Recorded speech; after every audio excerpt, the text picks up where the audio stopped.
ዮሴፍ ሲመረጥ ጠባቂ ሆኖ ሲሾም በሶስት ምክንያቶች በሶስት ምስክሮች ነው ዮሴፍ የእመቤታችን የቅድስት ድንግል ማርያም ጠባቂ አገልጋይ ተላላኪ ሆኖ የተሾመው። ዝም ብሎ አይደለም። የመጀመሪያው ሚስቶቻቸው የሞቱባቸው ሰዎች በትራቸው ተሰብስቦ መቅደስ ውስጥ እንዲገባ ከማታ 1 ሰዓት ጀምሮ እስከ ጧት 1 ሰዓት ድረስ ካህናቱ እንዲጸልዩበት ተደርጎ ጧት ላይ በትራቸው ሲወጣ ከበትራቸው ላይ ምልክት የታየበት እሷን እንዲጠብቅ በዚህ ተነጋግረው ጸሎት አድርገውበት በዚህ ምልክትነት ነው እመቤታችን ለቅዱስ ዮሴፍ እንዲጠብቃት የተሰጠችው። ይህን ሲያደርጉ ከተጸለየባቸው በትሮች መካከል የቅዱስ ዮሴፍ በትር ጧት ሲወጣ እንዲህ የሚል ተጽፎበት ተገኝቷል። ኦ ዮሴፍ ወልደ ዳዊት፣ የዳዊት ልጅ ዮሴፍ እቀባ ለማርያም ፍህርትከ፣ ማርያምን እጮኛህን መውሰድ አትፍራ፣ ጠብቃት የሚል ተጽፎበት ተገኝቷል። ይህንን በትር ለዮሴፍ ሰጡት፣ የመጀመሪያ ምልክት። ሁለተኛ ህዝቡ በተሰበሰበበት ርግብ ወርዶ በዮሴፍ ራስ ላይ አርፏል። ሶስተኛ ዕጣ ሲጥሉ ዕጣው ለዮሴፍ ወጥቷል። እነዚህ 3 ምልክቶች እመቤታችንን እንዲጠብቅ ለዮሴፍ ተሰጥቶታል። ይህ በጣም ወሳኝ ነገር አያችሁ። ቅዱስ ዮሴፍ ለእመቤታችን ለቅድስት ድንግል ማርያም እንዲጠብቅ በተሾመበት ሰዓት አእምሮውን የጠበቀ፣ ህዋሳቱን የጠበቀ፣ ሰውነቱን የጠበቀ፣ አካሉን የጠበቀ የተረጋጋ ጭምት ይሆን በየሰፈሩ ማያወራ የተረጋጋ የእግዚአብሔርን ትእዛዝ የሚጠብቅ የነበረ ሰው፣ የእግዚአብሔርን ዓላማ የሚረዳ መልአክ በህልም እየተገለጠ የሚያነጋግረው በዚያ ዘመን ብቸኛ የሆነ ሰው የመልአክን ቃል የሰማ ጻድቅ ነው ዮሴፍ። በዚያ ዘመን ዮሴፍ ይሄን ህልም በሚሰማበት ዘመን መልአክ የሚባል ራእይ የሚባል ህልም የሚባል ከሰው ልጆች ርቆ የነበረበት ዘመን ነው። ያ ዘመን ጨለማ የነበረበት ዘመን፣ እስራኤላውያን ራእይና ህልም ርቋቸው የነበረበት ዘመን፣ ነቢይ ያልነበረበት ዘመን፣ ዕጣን የሚያሻትቱ ካህናት ጥቂት የነበሩበት ዘመን፣ ደግሰው የታጣበት ዘመን፣ እስራኤል ምድረ በዳ የነበረበችበት ዘመን። ያ ዘመን ከባድ ዘመን ነበር። በዚያ ዘመን ነበር ትልቅ ሰው ዮሴፍ የተገኘው፣ ሽማግሌ ዮሴፍ የተገኘው። እንዲያው ያ ዘመን ከባድ ዘመን፣ ልክ እንዳሁኑ ዘመን ማለት አሁን ያለንበት የማህበረሰባዊ ሁኔታ ትልቅ ሰው የጠፋበት፣ አስታራቂ የጠፋበት፣ ያው ሽምግልና ሊኖር ይችላል። ነገር ግን መሰማት መደማመጥ የጠፋበት፣ ወጣት ብቻ ገብቶ አገሪቱን የሚበታትንበት፣ የሚሰራበት፣ የሚያቦካበት፣ የሚጋግርበት፣ ሁሉን ነገር ፈላጭ ቆራጭ የሆነው ይሄ ደሙ የሚንተከተከው ወጣት የሆነበት ዘመን ነበር። ሽማግሌ ይከበራል፣ ሽማግሌ ይሰማል፣ ሽማግሌ ቢገስጽ፣ ሽማግሌ ቢቆጣ፣ ሽማግሌ ቢሳደብ ቃሉ በረከት ነው፣ ተግሳጹ በረከት ነው፣ ምርቃት ነው። ሽማግሌ እንዳይረግም፣ ሽማግሌ እንዳያዝም፣ ሽማግሌ እንዳይበሳጭ፣ ሽማግሌ እንዳይቆጣ መጠንቀቅ ያስፈልጋል፣ ማክበር ያስፈልጋል። ሽምግልና በጣም የተከበረ ነገር ነው። አንዱ ለእመቤታችን ለቅድስት ድንግል ማርያም የተፈለገበትም ሽምግልናው በረከትም ጭምር ስለሆነ ነው። በዚህ ምክንያት ቅዱስ ዮሴፍ በዚያ ዘመን በሽምግልናው እያበራ ሽምግልናውን እየጠበቀ የተገኘ ስለነበረ ጻድቅ ሆኖ እመቤታችን ቅድስት ድንግል ማርያም እንዲጠብቅ የተሾመ ነው ቅዱስ ዮሴፍ። አሁንም የቅዱስ ዮሴፍ በረከት በሁላችንም ላይ ይደርብን። ቅዱስ ዮሴፍ ያረፈው ከጌታችን ከመድኃኒታችን ከኢየሱስ ክርስቶስ ስጋዌ በኋላ በ16 ዓመት ነው ቅዱስ ዮሴፍ ያረፈው እና ያረፈው በ110 ዓመቱ ወይም 110 ዓመቱን ጨርሶ 111ኛ ዓመት ላይ ሲገባ ያን ጊዜ እንዳረፈ የያዕቆብ ወንጌል ተብሎ የሚጠራ ያነበብኩት መጽሐፍ ምንጭ ያደረኩት እሱን ነው። እሱ ላይ አግኝቻለሁ። በጣም አስደናቂው የመጨረሻው የብሉይ ኪዳኑ ዮሴፍ የሞተው በ110 ዓመቱ ነው። በስንት ዓመቱ አልኳችሁ? በ110 ዓመቱ የመጀመሪያው ዮሴፍ የብሉይ ኪዳኑ ዮሴፍ። ይሄኛውም ቅዱስ ዮሴፍ ሽማግሌው ዮሴፍ የአዲስ ኪዳኑ ዮሴፍ 110 ዓመቱን ጨርሶ 111ኛው እንደጀመረ አርፏል። በድጋሚ በረከቱ በሁላችንም ላይ ይደርብን። 95 ዓመት ማለት በእመቤታችን በቅድስት ድንግል ማርያምና በቅዱስ ዮሴፍ መካከል የ80 ዓመት ልዩነት አለ። የስንት ዓመት ልዩነት? የ80 ዓመት ልዩነት አለ በእመቤታችንና በቅዱስ ዮሴፍ መካከል። ዮሴፍ ሽማግሌ ሆኖ ነው ለእመቤታችን የተመረጠው። ጠባቂ እንዲሆን፣ ሞግዚት እንዲሆን፣ ተላላኪ እንዲሆን፣ መጋቢ እንዲሆን፣ ሹም እንዲሆን፣ ተከታይ እንዲሆን የተመረጠው ዮሴፍ ሽማግሌ ሆኖ ነው የተመረጠው። በእስራኤል ባህል የ80 ዓመት ልዩነት ያላቸው ሰዎች ለጋብቻ እንኳን አይደለም የ80 ዓመት የ40 ዓመት የ50 ዓመት ልዩነት ያላቸው ሰዎች ለጋብቻ አይተሳሰቡም፣ ጭራሽ ባህሉም አይፈቅድም።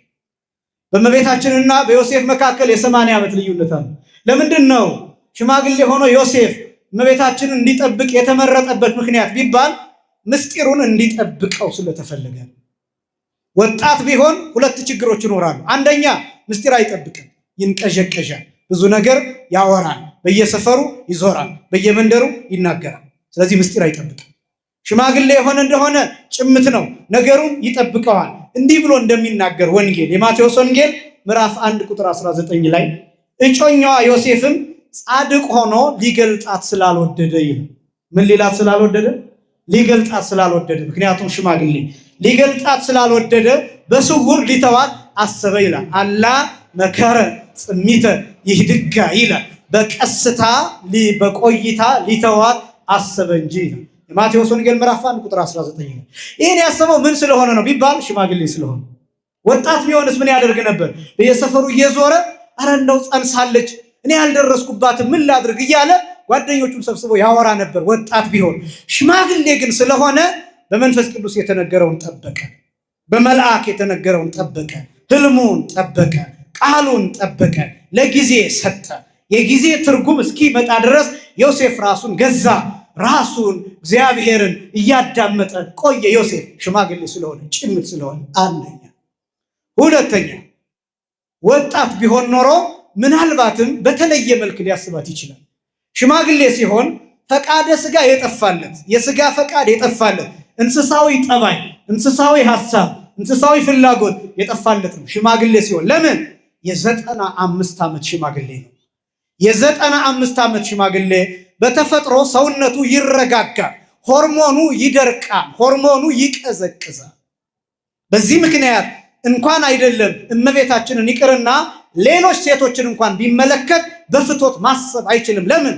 ሽማግሌ ስለሆነ። ሰውነቱ የተረጋጋ አይምሮን የሚቆጣጠር በልቡ ብዙ ነገሮችን የሚጠብቅ ስለሆነ። ወጣት የሆነ እንደሆነ ግን አብሮ ሲሄድ ሌላ አክት ያሳያል፣ ሌላ ጠባይ ያሳያል፣ ሌላ አረማመድ ያሳያል፣ ሌላ ንግግር ያሳያል፣ ውዳሴ ይፈልጋል። ኔኮ ከገሊት ጋር ይላል ወጣት የሆነ እንደሆነ። ሽማግሌ ሲሆን ግን ይህን አያደርግም። በዚህ ምክንያት ዮሴፍ የ95 ሽማግሌ ሆኖ ለእመቤታችን ለቅድስት ድንግል ማርያም የሚጠብቅ ሆኖ ተመርቷል። በድጋሚ የቅዱስ ዮሴፍ በረከት በሁላችንም ላይ ይደርብን።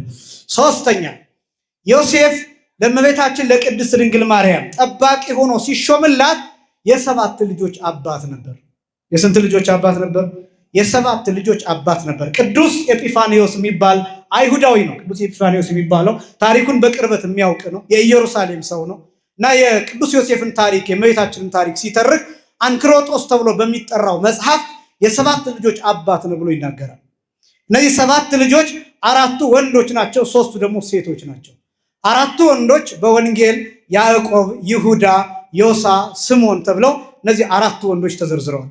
ዮሴፍ የ7 ልጆች አባት ነው። አንድ አባባል አለ በሀገራችን 7 ወልዶ ዕቃ ቤትነት ይባላል። 7 ወልዶ ዕቃ ቤትነት ይባላል። 7 ወልዶ ዕቃ ቤትነት ማለት ነው። በገጠሪቱ የቅድስት ቤተክርስቲያን ክፍል ሰዎች እድሜያቸው እየጨመረ ሲመጣና ብዙ ከወለዱ በኋላ ራሳቸውን ለቤተክርስቲያን ይሰጣሉ። ከዚህ በኋላ ልጤ ተርሷል፣ መቃብሬ ተምሷል፣ ከዚህ በኋላ ሞት ነው የሚቀረኝ፣ ልጆች ወልጃለሁ፣ እግዚአብሔር ልጆችን እንዲጠብቅልኝ እድሜ እንዲሰጠኝ ቤተክርስቲያን አገለግላለሁ ይልና ወንዱ ዕቃ ቤት ይጠብቃል። ዕቃ ቤት ማለት ነዋያተ ቅድሳት የሚቀመጡበት፣ የቤተክርስቲያን ልዩ ልዩ መገልገያ መሳሪያዎች የሚቀመጡበት፣ አልባሳት የሚቀመጡበት ማለት ነው። ሴቷ ደግሞ ግብር አድቃቂ ወይም ግብር ለቃሚ ትሆንና በተሰጣት ኃላፊነት ቤተክርስቲያንን ታገለግላለች። 7 የወለደ ሰው ዕቃ ቤት ጠባቂ ይሆናል። በሌላ አነጋገር ዕቃ ቤት ጠባቂ እንኳን ባይሆን ይቆርባን ስጋውን ደሙን ይቀበላል፣ ከቤተክርስቲያን የማይጠፋ ይሆናል፣ የተጣላ ያስታርቃል፣ ወጣቶችን ይመክራል፣ በቤተክርስቲያን ዙሪያ ቁጭ ብሎ ስለ ሀገር፣ ስለ ወገን፣ ስለ ቤተክርስቲያን የሚጸልይ ይሆናል። አባቶችን እግዚአብሔር ይጠብቅልን። 7 ወልዶ ዕቃ ቤትነት ይባላል። ቅዱስ ዮሴፍ 7 ወልዷል። እነዚህን 7 ልጆች ከወለደ በኋላ ቅዱስ ዮሴፍ የሚቀረው ጠባቂ መሆን ነው። ማንን ጠባቂ መሆን? አማናዊት መቅደስ እመቤታችንን ጠባቂ ሆኖ ተሹሟል። የ95 ዓመት ሽማግሌ ሆኖ 7 ልጆችን ከወለደ በኋላ ይሄ ብቻም ደግሞ አይደለም። ቅዱስ ዮሴፍ ለምንድን ነው ለእመቤታችን ጠባቂ ሆኖ የተሾመው ቢባል እመቤታችን በድንጋይ ተደብድባ በእሳት ተቃጥላ እንዳትገደል ምክንያት ያስፈልጋት ነበር። ለምን ቢባል በ15 ዓመት ስትጸንስ እስራኤላውያን እንዲህ ብለው ይጠይቃሉ። ምን ብለው? ከየት ጸነሰችው? ከማን ጸነሰችው? አሁን ያን ጊዜ በግብረ መንፈስ ቅዱስ ነው የጸነሰችው፣ በመንፈስ ቅዱስ ስራ ነው የጸነሰችው ተብሎ ቢነገራቸው ማንም አይቀበልም። እንኳን ያኔ አሁን እንኳን ወንጌል ከተጻፈ በኋላ ሐዋርያት ዞሮ ካስተማሩ በኋላ ዛሬም እንኳን የእመቤታችን ወላዲተ አምላክነት የሚጠራጠር በጣም ብዙ ሰው እንኳን ያን ጊዜ። ስለዚህ በግብረ መንፈስ ቅዱስ ነው ቢባል አይቀበሉም ነበርና ዮሴፍ ምክንያት አለው ብለው በድንጋይ ደብድበው በእሳት አቃጥለው እንዳይገሏት ምክንያት እንዳይሆን ዮሴፍ ጠባቂ ሆኖ ተሹሞላታል። ለዚህም ደግሞ ይመች ዘንድ የዮሴፍ ሚስት አስቀድማ ሞታለች። በዚያ ጊዜ ከ1900 በላይ ሴቶች የሞቱበት ትዳር ያላቸው ሴቶች የሞቱበት ወራት ነበር። ከነዚያ ውስጥ አንዱ ዮሴፍ ነበር። ለዚህ ምክንያት እንዲሆን ዮሴፍ ስለተመረጠ ይሄ ብቻም አይደለም። ዮሴፍ ሲመረጥ ጠባቂ ሆኖ ሲሾም በሶስት ምክንያቶች በሶስት ምስክሮች ነው ዮሴፍ የእመቤታችን የቅድስት ድንግል ማርያም ጠባቂ አገልጋይ ተላላኪ ሆኖ የተሾመው። ዝም ብሎ አይደለም። የመጀመሪያው ሚስቶቻቸው የሞቱባቸው ሰዎች በትራቸው ተሰብስቦ መቅደስ ውስጥ እንዲገባ ከማታ 1 ሰዓት ጀምሮ እስከ ጧት 1 ሰዓት ድረስ ካህናቱ እንዲጸልዩበት ተደርጎ ጧት ላይ በትራቸው ሲወጣ ከበትራቸው ላይ ምልክት የታየበት እሷን እንዲጠብቅ በዚህ ተነጋግረው ጸሎት አድርገውበት በዚህ ምልክትነት ነው እመቤታችን ለቅዱስ ዮሴፍ እንዲጠብቃት የተሰጠችው። ይህን ሲያደርጉ ከተጸለየባቸው በትሮች መካከል የቅዱስ ዮሴፍ በትር ጧት ሲወጣ እንዲህ የሚል ተጽፎበት ተገኝቷል። ኦ ዮሴፍ ወልደ ዳዊት፣ የዳዊት ልጅ ዮሴፍ እቀባ ለማርያም ፍህርትከ፣ ማርያምን እጮኛህን መውሰድ አትፍራ፣ ጠብቃት የሚል ተጽፎበት ተገኝቷል። ይህንን በትር ለዮሴፍ ሰጡት፣ የመጀመሪያ ምልክት። ሁለተኛ ህዝቡ በተሰበሰበበት ርግብ ወርዶ በዮሴፍ ራስ ላይ አርፏል። ሶስተኛ ዕጣ ሲጥሉ ዕጣው ለዮሴፍ ወጥቷል። እነዚህ 3 ምልክቶች እመቤታችንን እንዲጠብቅ ለዮሴፍ ተሰጥቶታል። ይሄ ብቻም ደግሞ አይደለም። ቅዱስ ዮሴፍ ራሱ እመቤታችንን ጠብቅ ተብሎ ኃላፊነት ሲሰጠው አንድ ጥያቄ አቅርቧል። እኔ ሽማግሌ ነኝ፣ ስለዚህ እንደፈለግኩ መንቀሳቀስ አልችልም የሚል ጥያቄ አቅርቧል። በዘመኑ የነበሩት ሰዎች እምቢ ብትል ናዳብ አብዩድ ባላወቁት መቅሰፍት እንደተቀሰፉ ትቀሰፋለህ፣ ደግሞም የእግዚአብሔር መልእክት ነውና ተቀበል ተብሎ ቅዱስ ዮሴፍ ይህን አደራ ተቀብሏል። ስለዚህ ቅዱስ ዮሴፍ በትሩ ለምልማ እንደ አሮን በትር ሀብት ክህነተ ሌዊ ወደ ይሁዳ እንደፈለሰ ቦታውን እንደለቀቀ ለማሳየት የመጨረሻውን ትርጉም ያሳየ ነው ቅዱስ ዮሴፍ። የቅዱስ ዮሴፍ በረከት አሁንም በሁላችንም ላይ ይደርብን። ከዚያስ አማናዊቷ ታቦት እመቤታችን ቅድስት ድንግል ማርያም ወደ ቤቱ ከገባች በኋላ የተከናወኑ አስደናቂ ነገሮች አሉ። ዮሴፍ ራሱን የጠበቀ ሰው ነው፣ ንጹህ ሰው ነው፣ ጻድቅ ነው። ይኸው እጮኛዋ ዮሴፍን ጻድቅ ሆኖ ነው የሚለው። ምን ሆኖ ነው የሚለው? ጻድቅ ሆኖ። ይህ በጣም ወሳኝ ነገር አያችሁ። ቅዱስ ዮሴፍ ለእመቤታችን ለቅድስት ድንግል ማርያም እንዲጠብቅ በተሾመበት ሰዓት አእምሮውን የጠበቀ፣ ሕዋሳቱን የጠበቀ፣ ሰውነቱን የጠበቀ፣ አካሉን የጠበቀ፣ የተረጋጋ ጭምት የሆነ በየሰፈሩ ማያወራ የተረጋጋ የእግዚአብሔርን ትእዛዝ የሚጠብቅ የነበረ ሰው።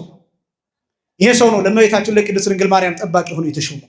የእግዚአብሔርን ዓላማ የሚረዳ መልአክ በሕልም እየተገለጠ የሚያነጋግረው በዚያ ዘመን ብቸኛ የሆነ ሰው የመልአክን ቃል የሰማ ጻድቅ ነው ዮሴፍ።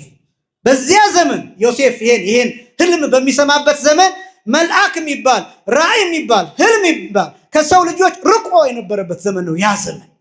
ያ ዘመን ጨለማ የነበረበት ዘመን፣ እስራኤላውያን ራእይና ሕልም ርቋቸው የነበረበት ዘመን፣ ነቢይ ያልነበረበት ዘመን፣ ዕጣን የሚያሻትቱ ካህናት ጥቂት የነበሩበት ዘመን፣ ደግሰው የታጣበት ዘመን፣ እስራኤል ምድረ በዳ የነበረበችበት ዘመን። ያ ዘመን ከባድ ዘመን ነበር። በዚያ ዘመን ነበር ትልቅ ሰው ዮሴፍ የተገኘው፣ ሽማግሌ ዮሴፍ የተገኘው። እንዲያው ያ ዘመን ከባድ ዘመን፣ ልክ እንዳሁኑ ዘመን ማለት አሁን ያለንበት የማህበረሰባዊ ሁኔታ ትልቅ ሰው የጠፋበት፣ አስታራቂ የጠፋበት፣ ያው ሽምግልና ሊኖር ይችላል። ነገር ግን መሰማት መደማመጥ የጠፋበት፣ ወጣት ብቻ ገብቶ አገሪቱን የሚበታትንበት፣ የሚሰራበት፣ የሚያቦካበት፣ የሚጋግርበት፣ ሁሉን ነገር ፈላጭ ቆራጭ የሆነው ይሄ ደሙ የሚንተከተከው ወጣት የሆነበት ዘመን። ሽምግልና ያስፈልጋል። ወጣቶች ወንድሞችና እህቶች ሽማግሌዎችን ማክበር ያስፈልጋል። ሽምግልና በጣም ትልቅ ጉዳይ ነው። በእግዚአብሔር ፊት የሚታይ ነው። ከጥንት ጀምሮ በብሉይ ኪዳኑ እንኳን በሙሴ ዘመንም በሽምግልና ይፈቱ የነበሩ ጉዳዮች ነበሩ። በኦሪት ላይ የተሾሙ ሽማግሌዎች ነበሩ። ሽማግሌ ይከበራል፣ ሽማግሌ ይሰማል። ሽማግሌ ቢገስጽ፣ ሽማግሌ ቢቆጣ፣ ሽማግሌ ቢሳደብ ቃሉ በረከት ነው፣ ተግሳጹ በረከት ነው፣ ምርቃት ነው። ሽማግሌ እንዳይረግም፣ ሽማግሌ እንዳያዝን፣ ሽማግሌ እንዳይበሳጭ፣ ሽማግሌ እንዳይቆጣ መጠንቀቅ ያስፈልጋል፣ ማክበር ያስፈልጋል። ሽምግልና በጣም የተከበረ ነገር ነው። አንዱ ለእመቤታችን ለቅድስት ድንግል ማርያም የተፈለገበትም ሽምግልናው በረከትም ጭምር ስለሆነ ነው። በዚህ ምክንያት ቅዱስ ዮሴፍ በዚያ ዘመን በሽምግልናው እያበራ ሽምግልናውን እየጠበቀ የተገኘ ስለነበረ ጻድቅ ሆኖ እመቤታችን ቅድስት ድንግል ማርያም እንዲጠብቅ የተሾመ ነው ቅዱስ ዮሴፍ። አሁንም የቅዱስ ዮሴፍ በረከት በሁላችንም ላይ ይደረብን። ስለዚህ ቅዱስ ዮሴፍ እመቤታችን ቅድስት ድንግል ማርያምን ተቀበለ፣ ወደ ቤት ወሰደ።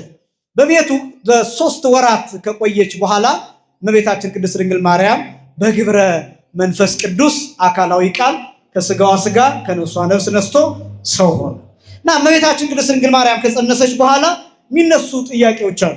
ያው ውጭ ያለው ሰው ዮሴፍ ምክንያት ስላለ ነው ይላል። ዮሴፍ ግን ንግድ ቆይቶ ሲመለስ እመቤታችን መጽነሷን ሲያውቅ መተርጉማን የሚሉት በነገረ ማርያም የተጻፈውን ታሪክ ጠቅሰው እንዲህ ይላሉ። አንድ ዮሐንስ የሚባል ወዳጅ ነበረው ይላሉ እና ያ ዮሐንስ የሚባለው ወዳጅ መጥቶ ቅዱስ ዮሴፍን ጠየቀው። ይህች ብላቴና ጸንሳለች እና እንዴት ነው ነገሩ ብሎ ዮሴፍን ይጠይቀዋል። እና ቅዱስ ዮሴፍ ለዚህ ሰው ሲመልስለት አይ እኔ እንኳንስ አይደለም የገቢር ይቅርና የሐልዮ እንኳን ከነትዝታውም ቅሉ ሐሳቡን ጭራሽ የለብኝም ብሎ ይመልስለታል። እና እንግዲያው ጸንሳለችና እስኪ ገብተህ ጠይቃት ይለዋል። እና ዮሴፍ እመቤታችንን የብቻ አድርጎ ይጠይቃታል። መኑ ቀረጸ አክናፈ ድንግልና ኪላን በነገረ ማርያም እንዴት ጸነስሽ? ከማን ጸነሽ?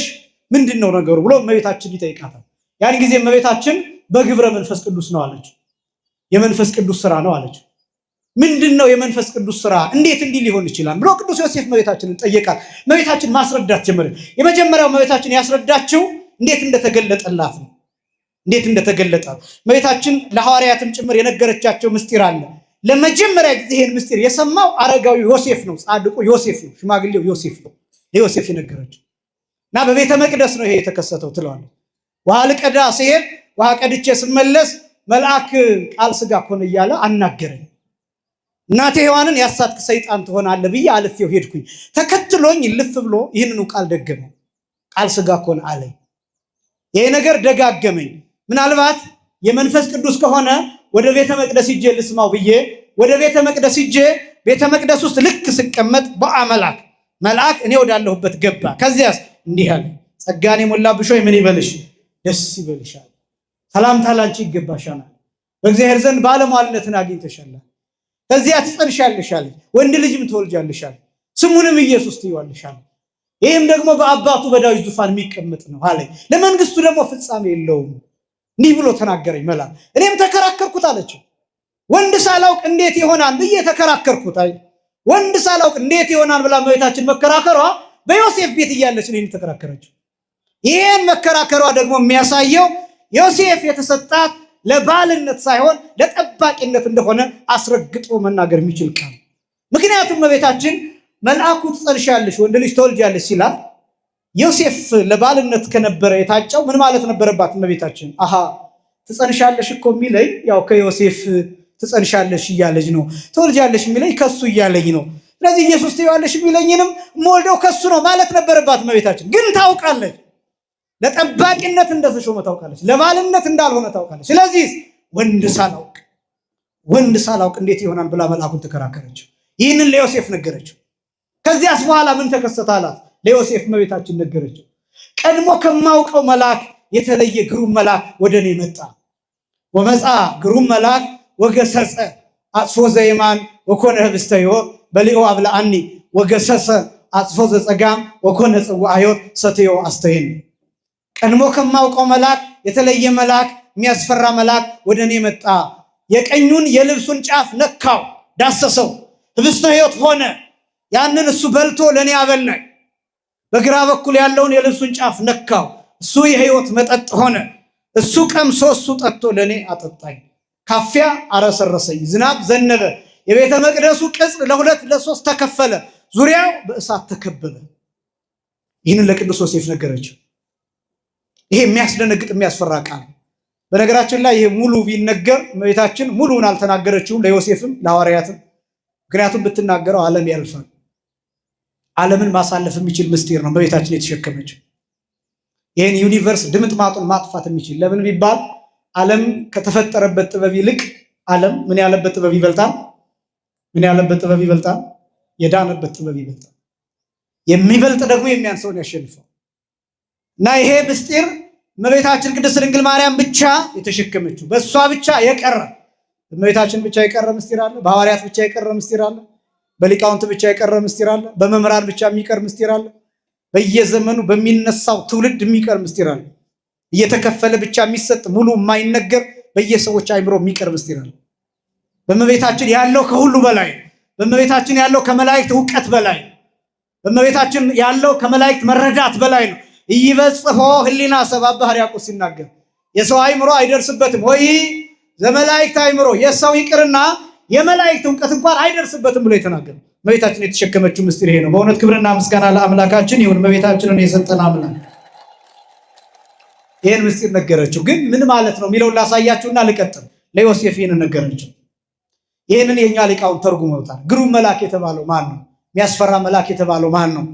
ከዛ ይሄ የሚያስፈራ መልአክ ተገለጠልኝ፣ ቀኝ ጎኑ እንዳሰሰው ዳቦ ሆነ በልቶ አበላኝ፣ ግራ ጎኑ እንዳሰሰ የሚጠጣ ሆነ ጠጦ አጠጣኝ ማለቷ፣ ከፍ ያረሰረሰኝ ማለቷ ምን ማለት ነው ብለው ተርጉመውታል። ግሩም መልአክ የተባለው እግዚአብሔር አብ ነው ብለው ተርጉመውታል። የሚያስፈራ መልአክ የተባለው እግዚአብሔር አብ ነው። የሚያስፈራ መልአክ የተባለው ቅዱስ ያሬድ ይህንን ሲተረጉም እንዘ ዘልፈ ትነብር ውስተ ቤተ እግዚአብሔር አስተርአያ መልአክ ዘኢኮነ ከመ ቀዲሙ ያዋያ እሳተ መለኮት እያለ ይናገራል።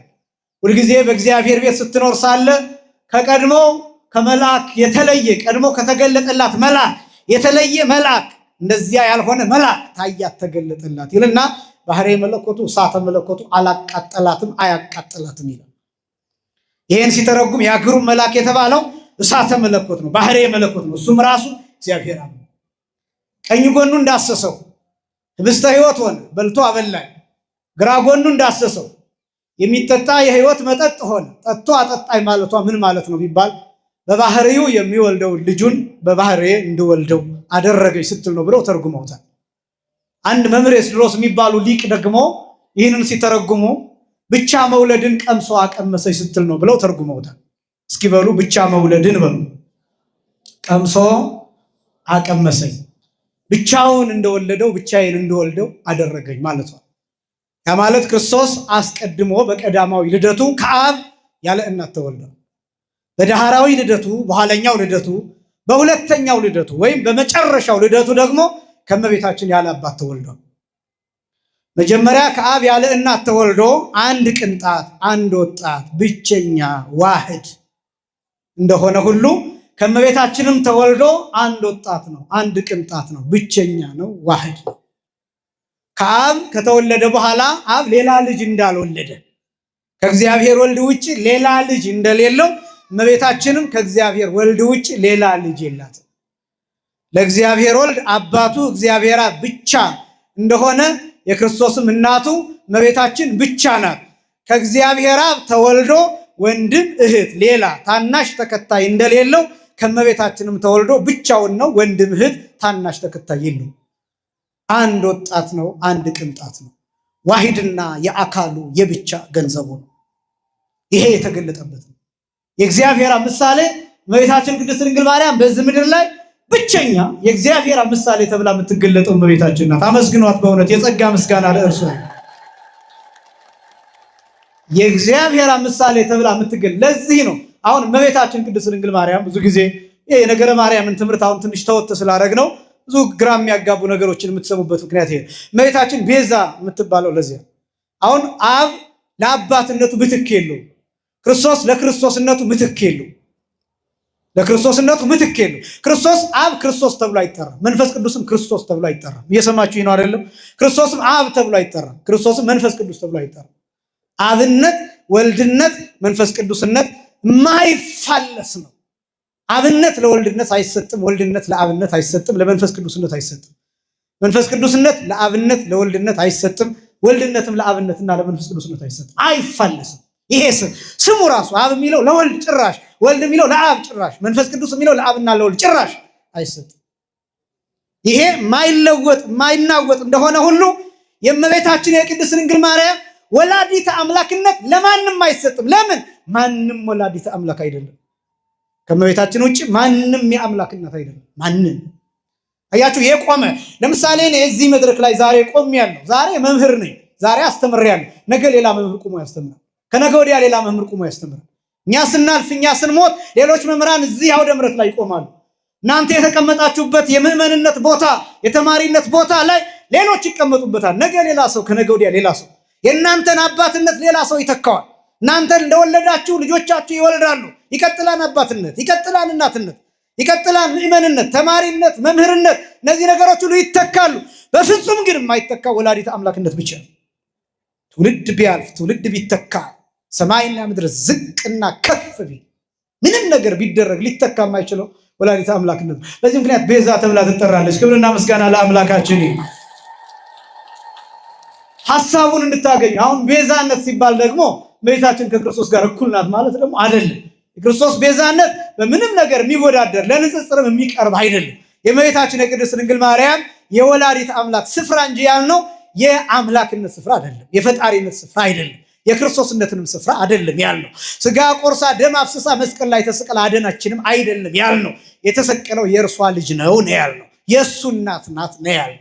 ይህን በጥንቃቄ መስማት ያስፈልጋል። ስለዚህ እመቤታችን ቅድስት ድንግል ማርያም የአብ ምሳሌ ሆና ትገለጣለች። ለዚህ ነው ቅዱስ ያሬድ በድጓው ሲናገር ወይቤላ እግዚአብሔር ለማርያም፣ እግዚአብሔር ማርያምን እንዲህ አላት፣ አዝማኔ አዝማንኪ አምጣኔ አምጣንኪ ማርያም ሀቀፍኪዮ አነ ዮም ወለድክው። ዘመኔ ዘመንሽ ነው፣ መጠኔ መጠንሽ ነው፣ ልኬ ልክሽ ነው፣ ወሰኔ ወሰንሽ ነው። በደንብ በጥንቃቄ ስሙ። ይህንን አሁን ሌሎቹ በጣም ብዙ ሲተቹት እየሰማው ነበር በሚዲያ። አሁን እግዚአብሔር ማርያምን ልኬ ልክሽ ነው አላት ሲባል፣ ወሰኔ ወሰንሽ ነው አላት ሲባል እመቤታችን እግዚአብሔር አብን ታክላለች ማለት አይደለም። እግዚአብሔር አብ ናት ማለት አይደለም። ፍጡር ናት። በቃ ይሄን ማወቅ ይገባል። ነገር ግን የተሸከመችው ምስጢር እግዚአብሔር አብ ያለ እናት የወለደውን እርሷ ያለ አባት ወልዳ አቅፋው አሳይታናለች። ተተርኳል። ክርስቶስ በእሷ በኩል ተተርኳል። ክርስቶስ በእሷ በኩል ተገልጧል። ክርስቶስ በእሷ በኩል በክንድ ታቅፏል።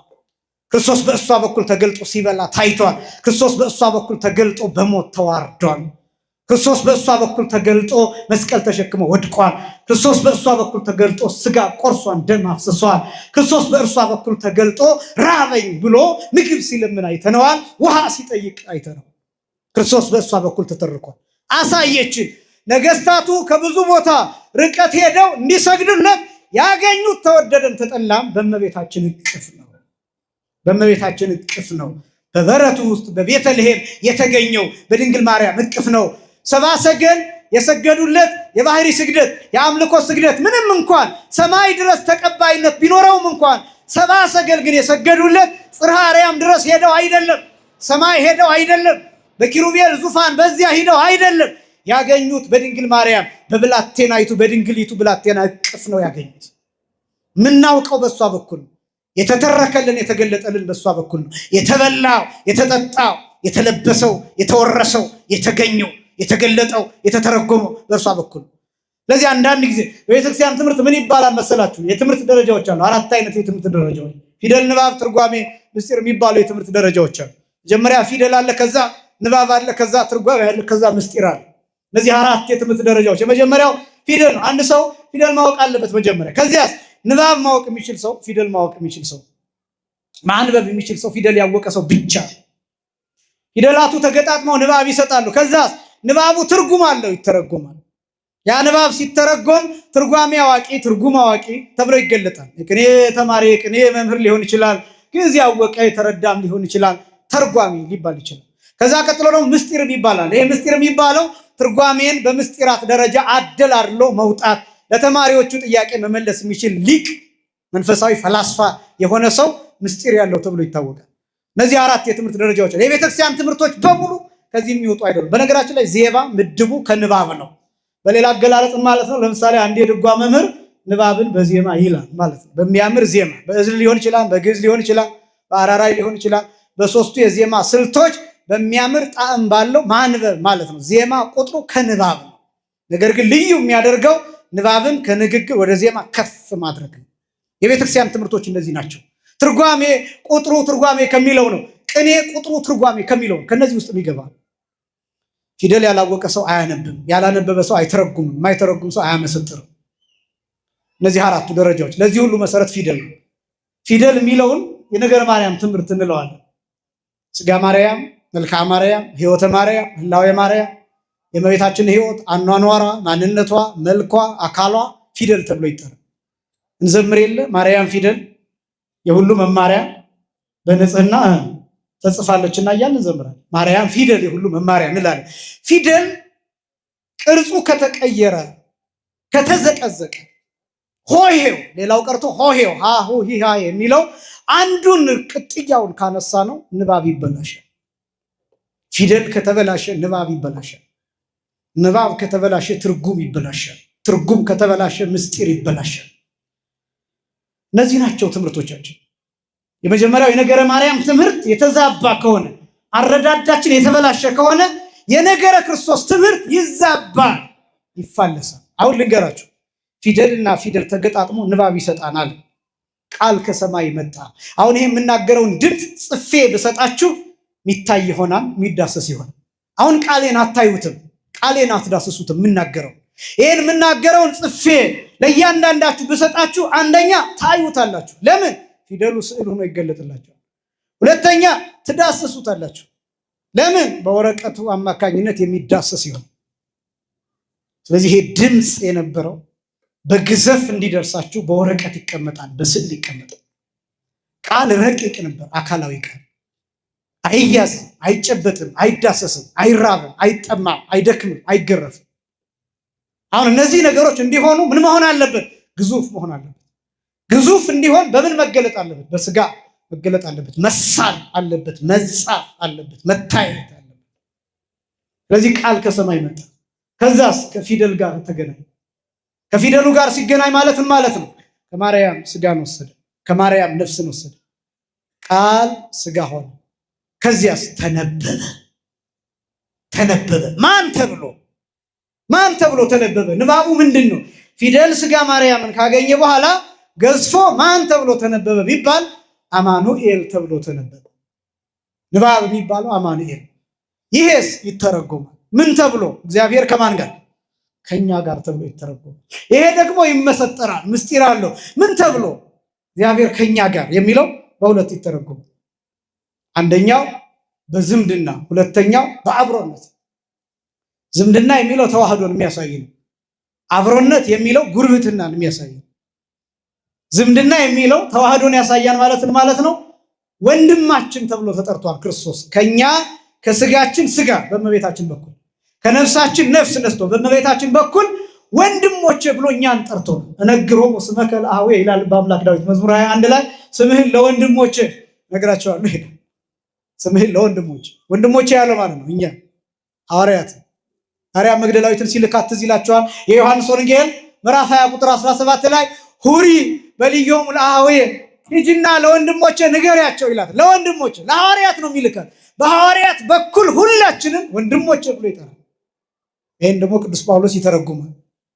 ዕብራውያን ምዕራፍ 2 ቁጥር 13 ላይ ኢየሐፍር ይላል። አኀዌ ብሂሎቶሙ ወንድሞቼ ማለትን አያፍርም ይላል።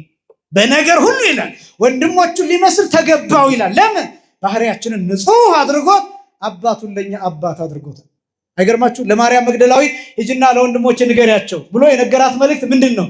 ወደ አባቴ ወደ አባታችሁ፣ ወደ አምላኬ ወደ አምላካችሁ አርጋለሁ ብለሽ ንገሪያቸው ነው። አያችሁ? አባቴ ብሎ ምናችሁ አለ? አባታችሁ አለ። አምላኬ ብሎ ምናችሁ አለ?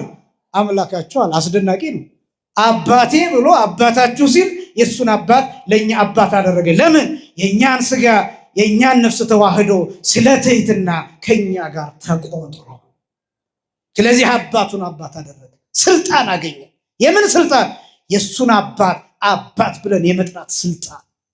ለዚህ ነው አባት ብለን የምንጮህበት የልጅነት መንፈስ በውስጣችን ተላከ የሚለው ቅዱስ ጳውሎስ ገላትያ ምዕራፍ 4 ላይ። ለዚህ ነው ያን ስልጣን ያን መብት አገኘን። ከዚያ አምላኬ አለ፣ አምላካችሁ አለ። ስለ ትሕትና ቅድመ ተዋህዶ ከተዋህዶ በፊት የነበረው ስጋ ፍጡር እንደነበረ ለማጠየቅ አምላኬ ብሎ ተናገረ። ስለ ትሕትና ክብርና ምስጋና በእውነት ለአምላካችን ይሁን። አመስግኑ። ከዚያስ አምላኬ ካለ በኋላ ምናችሁ አለ? አምላካችሁ። አያችሁ? ዝምድና ቢባል ይሄ ነው። አማኑኤል ማለት እግዚአብሔር ከኛ ጋር ማለት ነው። በምን ከኛ ጋር? በወንድምነት፣ በአባትነት፣ በእናትነት፣ በእህትነት፣ በእነዚህ ሁሉ ይገለጣል። በባልንጀርነት፣ በጓደኛነት። በጣም አስደናቂ የእግዚአብሔር ፍቅር በእነዚህ ሁሉ ይገለጣል። አባት ተብሎ ይገለጣል፣ ወንድም ተብሎ ይገለጣል፣ እህት ተብሎ ይገለጣል፣ እናት ተብሎ ይገለጣል። ይሄ ብቻም አይደለም፣ ባል ተብሎ ይገለጣል። እግዚአብሔር ሙሽራ ተብሎ ይገለጣል። እኛ እንደ ሙሽሪት እንገለጣለን። ይሄ ሁሉ ፍቅር በእኛና በእግዚአብሔር ዘንድ አለ። ይሄ ዝምድና ይባላል። አማኑኤል እግዚአብሔር ከኛ ጋር ሲባል በዝምድና። ሁለተኛ በአብሮነት። በአብሮነት ማለት ነው ቢባል ለምሳሌ እኔ አሁን ከእናንተ ጋር ነኝ፣ እናንተም ከኔ ጋር ናችሁ። ከተወሰኑ ደቂቃዎች በኋላ እኔም ከእናንተ ጋር አይደለሁም፣ እናንተም ከኔ ጋር አይደላችሁም። እናንተም እርስ በርሳችሁ ትለያያላችሁ። ስለዚህ ሰው በየቤቱ ይገባል። አማኑኤል ግን ከሁላችንም ጋር ይሆናል። ክብርና ምስጋና ለአምላካችን ይሁን። ከሁላችንም ጋር ይሄ ሁሉ ህዝብ ከጉባኤ በኋላ በሰላም ግባ ሲባል አማኑኤል ልክ እንደ በግረኛ እያንዳንዱን ሰው እየተከተለ ወደ የቤቱ ይሄዳል። አስደናቂ ነው። ልክ እንደ ግል ጠባቂ በየቤታችን ይሄዳል። በሄድንበት ሀገር፣ በምንሄድበት ቦታ፣ በተኛንበት ሚስትህ አንተን በማትሰማበት አንተ ሚስትህን በማትሰማበት በዚያ ሁሉ ተኝተህ እልም ያለ እንቅልፍ ውስጥ ሆነ ግን አማኑኤል ካንተ ጋር ነው። ራስህን በረሳህበት ሰዓት እንኳን አማኑኤል ካንተ ጋር ነው። አማኑኤል ከኔ ጋር። አብሮነት የሚባለው ይሄ ነው። የትም ቦታ አያችሁ። እኔ አሁን ንቅ ቢያረገኝ ድፍት ብል ወንድሜ አይደርስልኝም፣ እናቴ አትደርስልኝም። ምክንያቱም እዚህ ሄሉ በቦታ ይገደባሉ፣ በጊዜ ይገደባሉ፣ በሁኔታ ይገደባሉ። አማኑኤል ግን ከስትንፋሴ ጋር ነው። አብሮነት የሚባለው ይሄ ነው። ከትንፋሼ ጋር ነው። እንደውም ለራሴ ከራሴ ይልቅ ይቀርበዋል አማኑኤል። አብሮነት የሚባለው ይሄ ነው። ይሄ ከእመቤታችን ከቅድስት ድንግል ማርያም ከፊደል የተገኘ ክንባብ ነው። ክብርና ምስጋና ለአምላካችን ነው። ከፊደል የተገኘ ይሄ ምስጢር ይባላል። ፊደል ስጋ ማርያም አለ። ከዛ ቀጥሎ ንባብ አማኑኤል አለ። ከዛ ይህን ተረጎምን። እግዚአብሔር ከማን ጋር አለ? ከኛ ጋር። ይሄ ሲመሰጠር ብለን ደግሞ አማኑኤል በዝምድና በአብሮነት አለ። የመጨረሻው ልንገራችሁና ወደሚቀጥለው ክፍል ልለፍ፣ አሳጥራለሁ። የመጨረሻው ክፍል አማኑኤል ከኛ ጋር የሚባለው ምን እንደሆነ ታውቃላችሁ? የእኛን ስጋ ይዞት በሰማይ አለ። የእኛን ስጋ ይዞት በኪሩቤል ጀርባ ተቀምጧል። ምን ማለት እንደሆነ ታውቃላችሁ? ይህን የምነግራችሁ አድራሻችሁን እንድታውቁት ነው።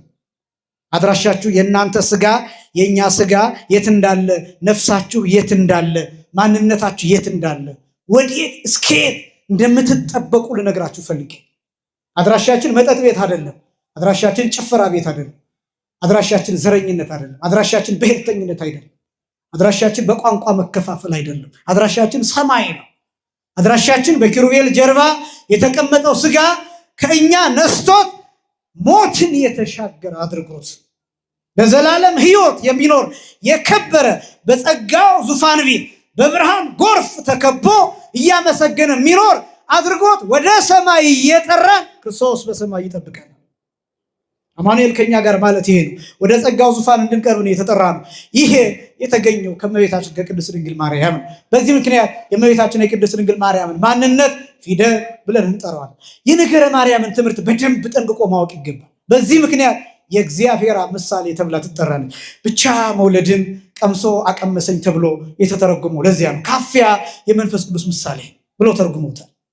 ከዛ ደግሞ ሌላ ነገር ልንገራችሁ ቀጥሎ። ለምንድን ነው አሁን እመቤታችን ቅድስት ድንግል ማርያም ለቅዱስ ዮሴፍ እንደታጨች የዮሴፍ ሚስት ብትሆን ቅዱስ ዮሴፍም የእመቤታችን ባል ቢሆን ኃጢአት ነው ወይ የሚል ጥያቄ ደግሞ እናንሳ። እንዲህ አይነት ሀሳቦች በግልጽ መነገር ስለሚገባቸው ምንድነው ችግር? ኃጢአት አይደለም። ጋብቻ ኃጢአት አይደለም። ጋብቻ ንጹህ ነው። መኝታው ምንድን ነው? ክቡር ነው። ነገር ግን እመቤታችን ምንድን ናት? የመጀመሪያው የስዕለት ልጅ ናት። እስኪ በሉ የስዕለት ልጅ በሉ። እመቤታችን የምን ልጅ ናት? የስዕለት ልጅ አያገባም። የስዕለት ልጅ አያገባም። በብሉይ ኪዳን እንዲያው በጣም ትልቁ ማስጠንቀቂያ አንዲት ሕፃን ልጅ ለምሳሌ አንዲት ሴት ልጅ በልጅነቷ ገና በልጅነቷ እኔ ባል አላገባም ራሴን ለእግዚአብሔር የለየው ሆናለሁ ብላ ብትናገር ቃሏ የጸና ይሁን ነው የሚለው። በተለይ ደግሞ አባትየው ቢሰማትና ዝም ቢላት ነው የሚለው። ባይቆጣት ነው የሚለው። ባይቆጣት ዝም ቢላት ያ ቃል የጸና ይሁን። ያቺ ልጅ እስከ ዕለተ ሞቷ ድረስ ሳታገባ እንድትሞት ነው የሚደረገው። አንድ ምሳሌ ብቻ ላሳያችሁ። መጽሐፈ መሳፍንት ምዕራፍ 11 ከቁጥር 30 ጀምሮ ስትመለከቱ አንድ ታሪክ ሁልጊዜ የምትሰሙት አንድ ታሪክ አለ። የዮፍታሔ ታሪክ እና ይሄ ዮፍታሔ የሚባለው ሰው ከአሞን ልጆች ጋር ጦርነት ሲገጥም ለእግዚአብሔር አንድ ስለት ተስሏል። እና ያ ስለት ምንድነው? በጦርነት አሸንፌ ብመለስና ደህና ብመለስ ወደ ቤቴ ስመጣ የሚቀበለኝን መጀመሪያ የሚቀበለኝን ማንኛውንም ነገር እሰዋልሃለሁ ብሎ ቃል ተናገረ። ስለት ተሳለ እና ዮፍታሔ ጦርነቱንም ድል አድርጎ ደህና ሆኖ ምንም ሳይጎዳ ሳይቆስል በሰላም ተመለሰ። ሁላችንንም በሰላም ይመልሰን። እና ዮፍታሔ ወደ ቤቱ ሲመለስ አንድ ያሳደገው በግ ከሚበላው አብልቶ ከሚጠጣው አጠጥቶ እየተንከባከበ ድምፁን የሚያውቀው ከሩቅ ጠረኑን ከሩቅ የሚያውቀው በሄደበት የሚሄድ የሚከተለው በግ ነበርና ገና ከሩቅ ሲሰማ እሱ ይወጣን ብሎ ነበር የጠበቀው። እና እሱን ነው አርድልሃለሁ ብሎ የተናገረው። ነገር ግን ቃሉን አላስተካከለም። አንዳንድ ቃላት እንደዚያ ናቸው። እግዚአብሔርን ስንለምን አንዳንድ ነገሮችን አዛብተን የምናደርስበት ጊዜ አለ። ቃል ደግሞ እንደምታውቁት አባቶቻችን የተናገሩት ከሚጠፋ የወለዱት ይጥፋ ይላሉና ያው እኛ እንኳን ቃላችንን አንጠብቅም፣ ግን ቃል በጣም ጥንቃቄ ይፈልጋል። ቃል ኪዳን ነው። ቃል ይቀመጣል። ቃል ያስራል። ቃል በጣም የሚጠበቅ መጠበቅም የሚገባው ነው። የሚያጠፋ ነው። ቃል ከተናገርነው በኋላ ካልፈጸምነው የሚያጠፋ ነው። ከባድ ነው። እኛ ቃላችንን ካልጠበቅን ደግሞ እግዚአብሔር ቃሉ እንዲጠብቅ መለመን በጣም ይከብዳል እና ይሄን ቃል መጠበቅ ነበረበት። ብቅ ሲል ልጁ ተቀበለችው። ከበሮ ይዛ ከጓደኞቹ ጋር ነው የሚጠብቀው። በግ አይደለም ይወጣው፣ የሚጠብቀው ሙክት አይደለም ይወጣው። አይሰርክን የወለቴ ልጅ ሆይ አዋረድሽኝ፣ ጉድ አደረግሽኝ ብሎ አዝኖ ለእግዚአብሔር አፌን ከፍቻለሁ ብሎ ለልጁ ነገራት። ልጅቱም የተባረከች ልጅ ናትና ግድ የለም አባቴ እንኳን አንተ ደህና መጣህ እንጂ ችግር የለውም የፈለግከውን ታደርጋለህ፣ ለእግዚአብሔር የተናገርከውን ቃልን ትፈጽማለህ አለች። ነገር ግን 2 ወር ስለ ድንግልናዬ እንዳለቅስና ከጓደኞቼ ጋር ተራራውን እንደወጣና እንደወርድ ፍቀድልኝ አለችው። ስንት ወር? 2 ወር። ይህን 2 ወር ሰጣት እና ይቺ ልጅ ስለ ድንግልናዋ አለቀሰች። በሐልዮ ስለተሰራ ኃጢአት ስለመሳሰሉት ነገሮች አለቀሰች። ከጓደኞቿ ጋር ጊዜ ያሳለፈች። ተራራውን ወጣች፣ ወረደች። ከ2 ወር በኋላ ልጁን አረዳት።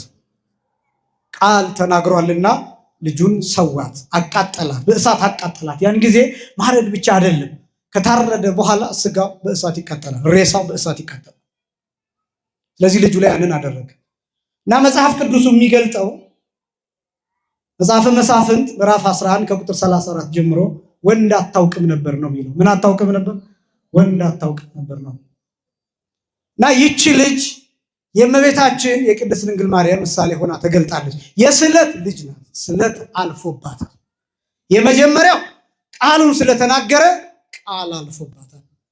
ሁለተኛው ቃሉን ስለጠበቀ የካራ ስለት፣ የጩቤ ስለት፣ የሰይፍ ስለት አሳልፎባታል። ይቺ ሴት ድንግል እንደሆነች ወንድ ሳታውቅ ንጽሐ ጠባይ ሳያድፍባት ገና ሕፃንነቷን ወጣትነቷን እንደጠበቀች ታርዳለች፣ ተሰውታለች። እመቤታችንም እንዲህ ተብላ ተገልጣለች። የቅዱስ ሉቃስ ወንጌል ምዕራፍ 2 ቁጥር 35 ላይ በነፍስሽ ምን ያልፋል? ሰይፍ ያልፋል ተብላ ተገልጣለች። ስለዚህ እመቤታችን የምን ልጅ ናት? የስዕለት ልጅ ናት። የመጀመሪያ ሐናና ኢያቄም ብትሰጠን እንሰጥሃለን ብለን የተናገሩት ቃል የተጠበቀባት፣ ያ ቃል ያለፈባት። ሁለተኛ የእግዚአብሔር ውሳኔ ያለፈባት፣ የእግዚአብሔር ፈቃድ ያለፈባት፣ ስለኛ ራሷን ያሰለፈች፣ ህይወቷ በሙሉ ስለ እግዚአብሔር የተቃጠለ እመቤታችን የስዕለት ልጅ ነው። ስለዚህ የስዕለት ልጅ ደግሞ የእመቤታችን አስደናቂውን ልንገራችሁ። ትንቢተ ሕዝቅኤል ምዕራፍ 44 ከቁጥር 1 ጀምሮ ሁልጊዜ የሚጠቀስ የተዘጋ ደጅ፣ የተዘጋ መቅደስ፣ ማንም የማይገባበት የኃያላን ጌታ የኃያላን ፈጣሪ የመላእክት አምላክ እርሱ ብቻ እንደታተመ እንደተዘጋ ሳይከፍት ገብቶ እንደተዘጋ ሳይከፍት የገባባት የወጣባት መቅደስ እመቤታችን ብቻ። አውደ ማህፀኗ በደንብ ስሙኝ። አውደ ማህፀኗ አስቀድሞ በትንቢት የታጠረ በብጻት በስለት የተቀጠረ ሰው እንዳይገባበት ሩቅ ብእሲ እንዳይገባበት የሩቅ ብእሲ ዘር እንዳያርፍበት ለጌታ ብቻ የተጠበቀ ዙፋን ነው። ለጌታ ብቻ የተጠበቀ ስፍራ ነው። ህርም ነው። ጌታ በተጠቀለለበት ሰፋድል በተቀረጸበት ሰሌዳ ዘርአ ብእሲ የሩቅ ብእሲ ዘር አያርፍም። በዚህ ምክንያት ይሄ ብቻ እንዳይመስላችሁ ለክርስቶስ የተጠበቁ የብቻ የሆኑ ነገሮች አሉ። ማህፀነ ማርያም 1 ነው። መስቀሉ 2 ነው። መቃብሩ 3 ነው። እነዚህ ለጌታ ብቻ የተጠበቁ ናቸው። ማህፀነ ማርያም ከጌታችን ከመድኃኒታችን ከኢየሱስ ክርስቶስ በስተቀር የተገለጠበት ሌላ ማንም የለም። የጌታን መስቀል የተሰቀለበት ሌላ ማንም የለም። ቅድስናውም ከሁሉ በላይ ነው። ክብሩም ከሁሉ በላይ ነው። የተፈጸመበት ካሳ የተፈጸመበት ምስጢር ከሁሉ በላይ ነው። ከፈያታዊ ዘየማን ከተሰቀለበት መስቀል በላይ ነው። ቅዱስ ጴጥሮስ ተዘቅዝቆ ከተሰቀለበት መስቀል በላይ ነው። ሌሎችም ቅዱሳን ከተሰቀሉበት መስቀል በላይ ነው። ክብሩ ልዩ ነው። ለምን? ለጌታ ብቻ የተጠበቀ ከ7 እጽዋት የተሰራ ኢየሱስ ናዝራዊ ንጉሥ አይሁድ ተብሎ የተጻፈበት ነው። የጌታ ደም ብቻ የፈሰሰበት ነው። የወንበዴዎቹ ደም ያልተረጨበት ነው። የጌታ ደም ብቻ የጎረፈበት ነው። ለጌታ ብቻ የተጠበቀ ይሄ ብቻም አይደለም፣ መቃብሩ አዲስ ነው። ዮሴፍ ዘአርማትያስና ኒቆዲሞስ ያዘጋጁት ለዮሴፍ ዘአርማትያስ የነበረ ግን ማንም ያላረፈበት መቃብር ለጌታ ብቻ፣ ከዚያ በኋላ ማንም ያላረፈበት መቃብር። እነዚህ ነገሮች ለጌታ ብቻ የተጠበቁ ናቸው። እና አንዳንድ ነገሮችን እንዴት መረዳት እንዳለብን አሁን ብዙ ሰው እመቤታችን ቅድስት ድንግል ማርያም ስለምንወድ ብቻ የሚመስለው ሰው አለ።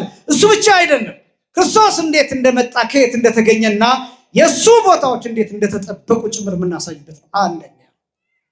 ሁለተኛ፣ እመቤታችን ቅድስት ድንግል ማርያም ጌታችን መድኃኒታችን ኢየሱስ ክርስቶስን ብቻ ወለደች። በኩራችን ነው። ክርስቶስ በኩር ተብሎ ይጠራል። ሐዋርያው ቅዱስ ጳውሎስ ሮሜ ምዕራፍ 9 ከቁጥር 5 ጀምሮ ከመይኩን በኩረ በላይ ለብዙሃን አሃው ይላል። በብዙ ወንድሞች መካከል በኩር ይሆን ዘንድ ይሁላችሁ። በኩር ሲባል ክርስቶስ የሁላችን በኩር። ለምሳሌ እንዲህ አይነት ጥያቄ እንጠይቃለን እንበልና እመቤታችን ክብር ይግባትና 7 ልጆችን ሌሎቹ እንደሚሉት ወልዳለች ቢባል ጌታችን መድኃኒታችን ኢየሱስ ክርስቶስ የ7 ልጆች በኩር ነው፣ ወይም ደግሞ ከ7 ልጆቹ አንድ ነው የሚሆን።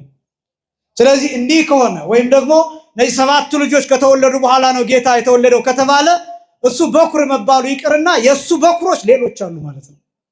አያችሁ እንዲህ አይነት ጥያቄዎችን ስጠይቁ። ይሄ ብቻም አይደለም፣ ክርስቶስን ወንድም ብለን ጠርተነዋል። ወንድምነቱ ለኛ መሆኑ ይቀርና አስቀድሞ ለያዕቆብ፣ ለይሁዳ፣ ለዮሳ፣ ለስምዖን ይሆናል ማለት ነው። ከነሱ የተረፈ ወንድምነት ነው ለኛ የሚደርሰን ማለት ነው። ፍቅሩ ይከፈላል፣ ፍቅሩ ይፈረፈራል። እኛ የሚደርሰን ፍርፋሪ ነው። ከያዕቆብ ቀጥሎ፣ ከዮሳ ቀጥሎ፣ ከስምዖን ቀጥሎ፣ ከይሁዳ ቀጥሎ፣ ከነዚህ ቀጥሎ ነው ማለት ነው የወንድምነት ፍቅር የሚደርሰን። የሁሉ ወንድም ለመባል እኩል ለመባል እኩል ለመጠራት እነዚህ ነገሮች ይቀራሉ ማለት ነው። ይሄ ብቻ ደግሞ አይደለም። እመቤታችን ከጌታ ውጭ ልጅ እንደሌላት ራሱ ጌታ ደግሞ ሲያረጋግጥ በመስቀል ስር እነኋት እናትህ ብሎ እናትነቷን የሰጠው ለማን ነው? ለዮሐንስ ወንጌላዊ። ክብርና ምስጋና ለአምላካችን ይሁን፣ አመስግኑ።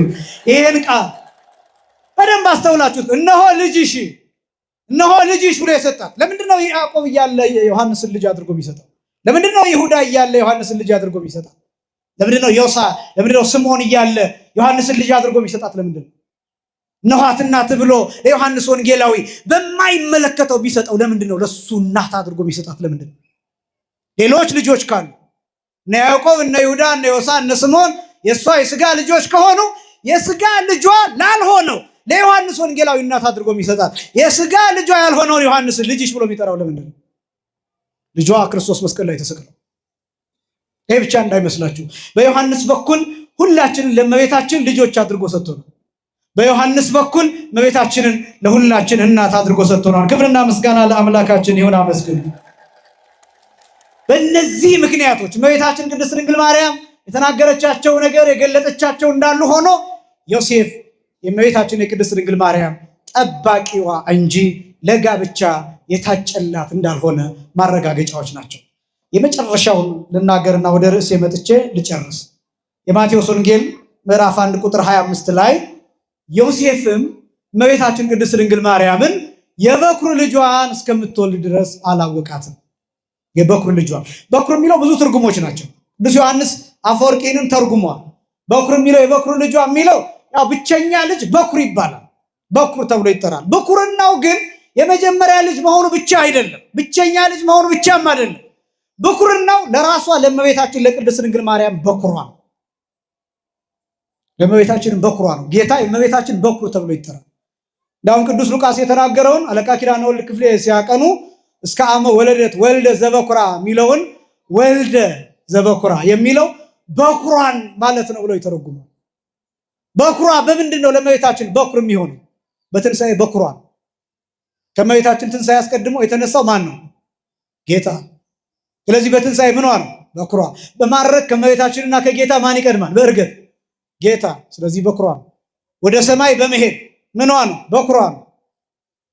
ስለዚህ በትንሣኤ፣ በእርገት፣ በጥንት፣ በበዓት፣ በተቀድሶ በእነዚህ ነገሮች ሁሉ በኩሯ ተብሎ ይጠራል። ለእርሷ ለእመቤታችን ለቅድስት ድንግል ማርያም ራሱ በኩሯ ይባላል። የፍጥረት ሁሉ በኩር ተብሎ ይጠራል። እመቤታችን ቅድስት ድንግል ማርያም ከመገኘቷ አስቀድሞ ክርስቶስ አለ፣ በቀዳማዊ ልደቱ አለ፣ በመወለድ ይቀድማታል። ስለዚህ በኩሯ ይባላል። ለፍጥረት ሁሉ በኩር ተብሎ በሚገለጥበት አንቀጽ ማለት ነው። እና በኩሯ የሚለው የበኩሩ ልጇ የሚለው በኩሯ ጭምር መሆኗን ያሳይ። እንደው እነዚህ ነገሮች እንደሚከብዳቸው አውቃለሁ፣ ግን ደግሞ መስማት አለባቸው። ስለዚህ በኩር የሆነ ልጇን እስክትወልድ ድረስ አላወቃትም ማለት ነው ሲባል አዳም ሔዋንን እንዳወቀበት አይደለም። ወንድ ሴትን እንደሚያውቃት ባል ሚስትን እንደሚያውቃት አይነት ማወቅ አይደለም። አላወቃትም ማለት አልተረዳትም ማለት ነው። እስኪ በሉ አልተረዳትም በሉ። አላወቃትም ማለት ነው አልተረዳትም። ምን እንደሆነች ነው ያልተረዳት። ለዮሴፍ እስከ ጊዜው ድረስ የተጠበቁ ምስጢራት አሉ፣ ያልተገለጡለት ምስጢራት አሉ።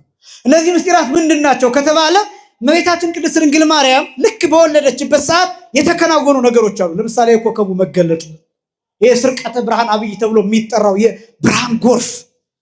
የብርሃን ጎርፍ መታየት፣ የእረኞቹ ምስጋና፣ የመላእክት ምስጋና፣ የሰብአ ሰገል መምጣት፣ የእረኞቹ ፍርሃት፣ የምድር መንቀጥቀጥ፣ በምድር ላይ ያሉ አስደናቂ ክስተቶች። እነዚህ ክስተቶች ዮሴፍ የተመለከታቸው ልክ ጌታ ሲወለድ ነው ያያቸው። የተነገረውን መልአኩ የነገረው አስቀድሞ በሕልሙ የተገለጠለትን ዮሴፍ እንደ ሰውነቱ እንደተረዳው መጠን ጠብቆታል። ግን እመቤታችን ወላዲተ አምላክ እንደሆነች ያወቀው ክርስቶስ በተወለደበት ሰዓት ነው የተረዳው።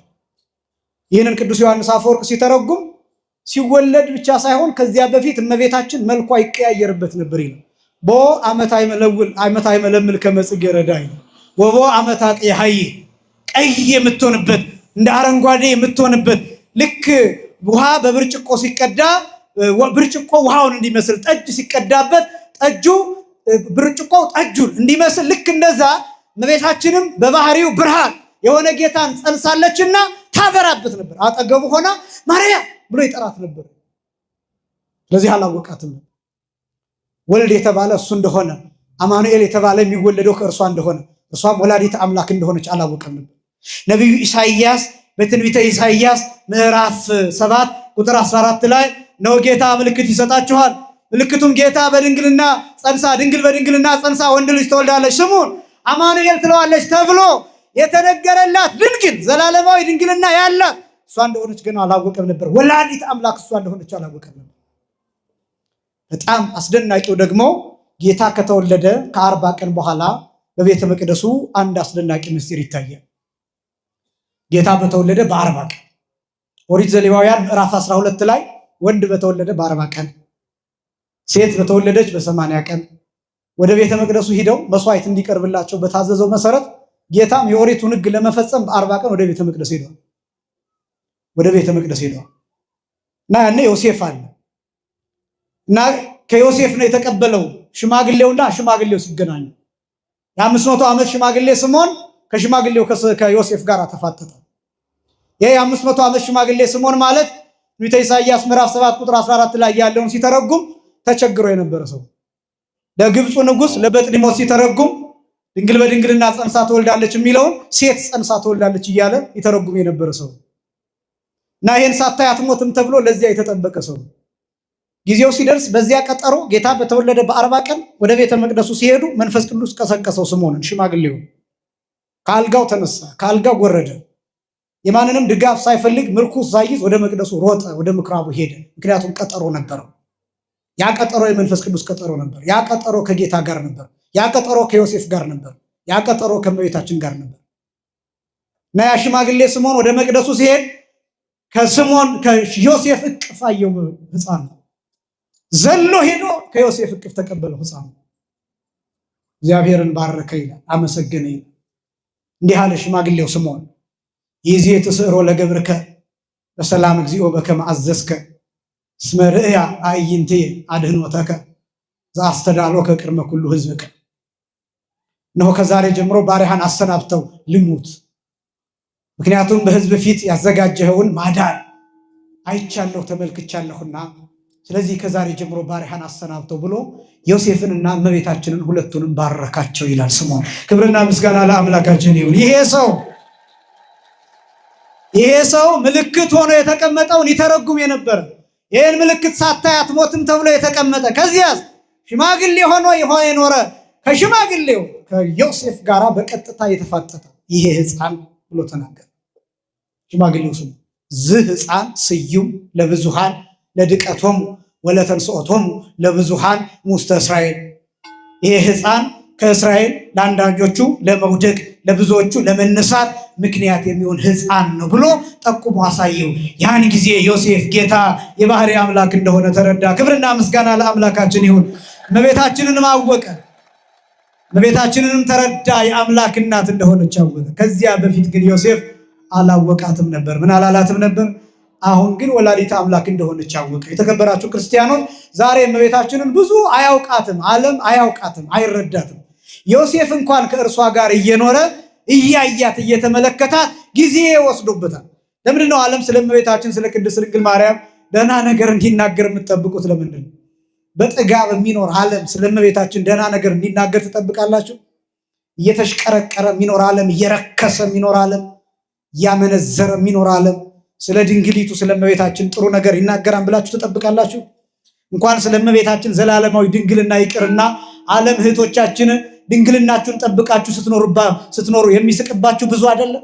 ረጅም ቀሚስ ስትለብሱ የሚስቅባችሁ ብዙ አይደለም? ነጠላ ለብሳችሁ ወደ ቤተክርስቲያን ስትመጡ የሚቀልድባችሁ እማሆይ እያለ የሚቀልድባችሁ ብዙ አይደለም? በተክሊል እናገባለን ብላችሁ ስትመኙ የሚያሾፍባችሁ የሚሳለቅባችሁ ብዙ አይደለም? እንኳን አይደለም ስለ እመቤታችን ድንግልና ይቅርና ዓለም በዝሙት የረከሰ ነው። ዓለም በግልሙትና የረከሰ ነው። በግልሙትና የታወቀ ነው። ደም በማፍሰስ የታወቀ ነው። የሰውን ክብር ዝቅ በማድረግ የታወቀ ነው። ሰውን በማዋረድ የታወቀ ነው። እንኳን አይደለም እመቤታችንን ሊያከብር ዓለም ለራሱ ክብር የለው፣ ለሰውነት ክብር የለው፣ ለወንድነት ክብር የለም በዚህ ዘመን፣ ለሴትነት ክብር የለም በዚህ ዘመን። ሰዎች ጾታቸውን የሚቀይሩበት፣ ወንድነትን የሚተውበት፣ ሴትነትን የሚተውበት፣ ጋብቻን የሚተውበት፣ ሕፃናትን መውለድን፣ ትውልድ መተካትን፣ ዘር መተካትን የሚጸየፉበት ዘመን አይደለም። ሰውን ትተው ውሻ የሚወዱበት ዘመን አይደለም። ሰዎች ከአዞ ጋር የሚጋቡበት ዘመን አይደለም። ሰዎች ውሻ የሚያገቡበት፣ ልጅ እናቱን የሚያገባበት፣ እናት ልጇን የምታገባበት ዘመን አይደለም። ያው ማደጉ ሰለጠኑ በሚባሉ ሀገራት፣ እነዚህ ሀገራት ስለ እመቤታችን ደህና ነገር እንዲናገር የምትጠብቁት ለምንድን ነው? ሱፍ ለብሰው ተሽቀርቅረው ጎፈሪያቸውን አበጥረው ራሳቸውን ከፍ አድርገው የሚኖሩ ሰዎች በጌጥ በሚበላ በሚጠጣ በላመ በደቀቀ ነገር አይምሯቸው የታወሩ ሰዎች ስለ እመቤታችን ክብር ሌላ ነገር ይናገራሉ፣ ጥሩ ነገር ይናገራሉ ብላችሁ የምትጠብቁት ለምንድን ነው? እመቤታችን ክብሯ ሰማያዊ ነው። ቅዱስ ያሬድ ይናገራል። አረገ ወይ በምድር ስረዊሃ ወበሰማይ ጽቁሃ፣ ስሮቿ በምድር የሆኑ ቅርንጫፎቿ በሰማይ የሆነ ከምድር የተገኘች ግን ሰማያዊ፣ ሰይፍ ያለፈባት፣ የተራበች የተጠማች የደከመች ለሔዋን ዕዳ ዋጋ የከፈለች ናት። ክብርና ምስጋና ለእመቤታችን ይሁን።